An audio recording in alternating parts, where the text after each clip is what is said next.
Chers amis, bienvenue à un nouvel épisode aujourd'hui sur l'Atlas politique. Dans cette vidéo, nous parlerons d'une attaque menée par un groupe pro-iranien contre une base des États-Unis en Jordanie, qui a fait 3 victimes parmi les militaires américains. Une attaque qui accroît la pression sur Biden pour attaquer directement l'Iran. Et si vous n'êtes pas encore abonné à la chaîne, abonnez-vous dès maintenant et activez la cloche de notification pour ne manquer aucune nouveauté.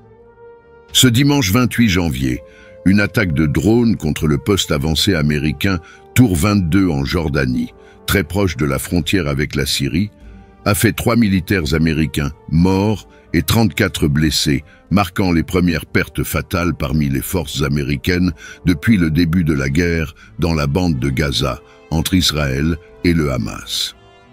La Tour 22 est ce que l'on appelle communément aux États-Unis un avant-poste, c'est-à-dire ce n'est pas vraiment une base militaire authentique, avec un contingent de seulement 350 militaires de l'armée et de la force aérienne.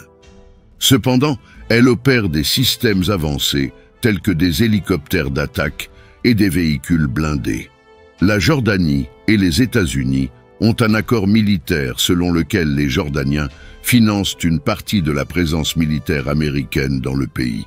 Et en échange, les États-Unis peuvent maintenir une forte présence militaire au sud de la Syrie, empêchant les groupes terroristes et pro-iraniens de s'installer également en Jordanie.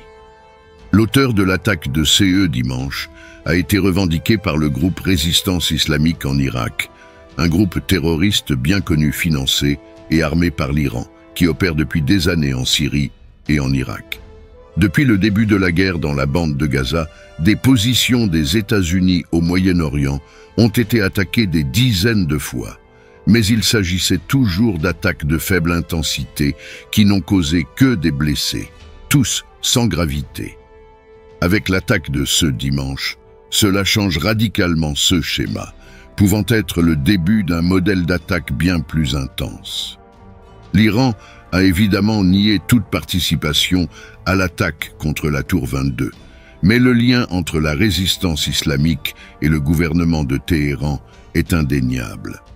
Les diverses attaques de groupes pro-iraniens dans la région, y compris les dizaines d'attaques contre des navires marchands menés par les Houthis yéménites, ont accru la pression sur les États-Unis pour une attaque directe contre la source de ces attaques, l'Iran lui-même, avec plusieurs membres du Congrès et sénateurs publiant des messages sur les réseaux sociaux.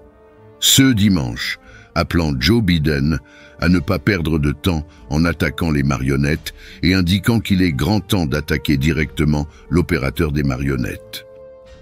Le grand problème réside dans le fait que l'Iran a réussi à se protéger efficacement contre les contre-attaques directes grâce à la création, à la fin des années 80, de la force Quds, l'un des 5 branches de la garde révolutionnaire islamique, créée dans le but de fonder, d'entraîner, d'armer et de financer des groupes terroristes dans toute la région du Moyen-Orient, avec pour mission d'attaquer Israël, l'Arabie saoudite et les États-Unis, les 3 plus grands ennemis de l'Iran dans le monde.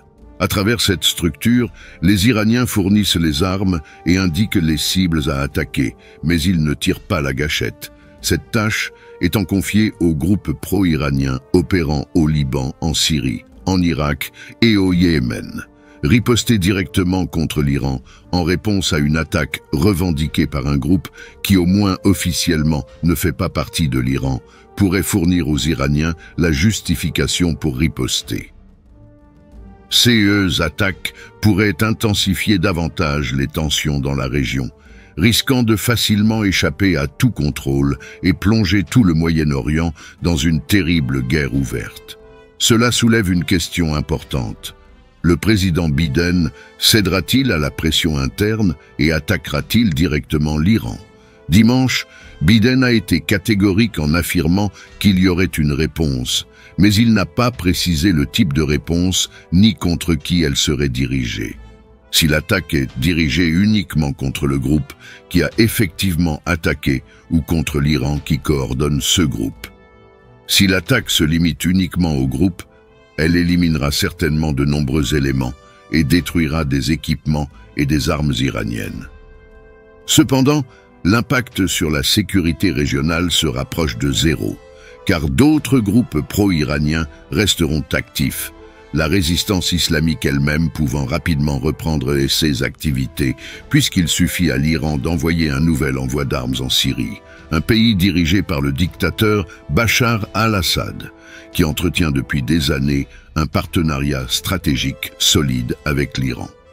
Il s'agit clairement d'une situation très compliquée pour les États-Unis, qui se trouvent à un véritable carrefour. Attaquer uniquement le groupe responsable de l'attaque et attendre de nouvelles attaques dans les prochaines heures ou jours, ou attaquer le maître de ces groupes à Téhéran, en courant le risque sérieux de plonger tout le Moyen-Orient dans une terrible guerre, un dilemme authentiquement mortel. Au milieu de ce scénario tendu, nous aimerions entendre votre opinion. Laissez vos commentaires face à ce dilemme. Pensez-vous que les États-Unis devraient attaquer uniquement le groupe responsable de l'attaque ou envisager une action directe contre l'Iran? Partagez vos idées dans les commentaires. Et n'oubliez pas de vous abonner à la chaîne pour rester informé de toutes les mises à jour et analyses sur les événements mondiaux. Formons une communauté forte et engagée. Et votre inscription fait toute la différence pour que cela se réalise. Je vous remercie de regarder et de participer à la discussion. Restez informés et à bientôt pour le prochain épisode. À plus!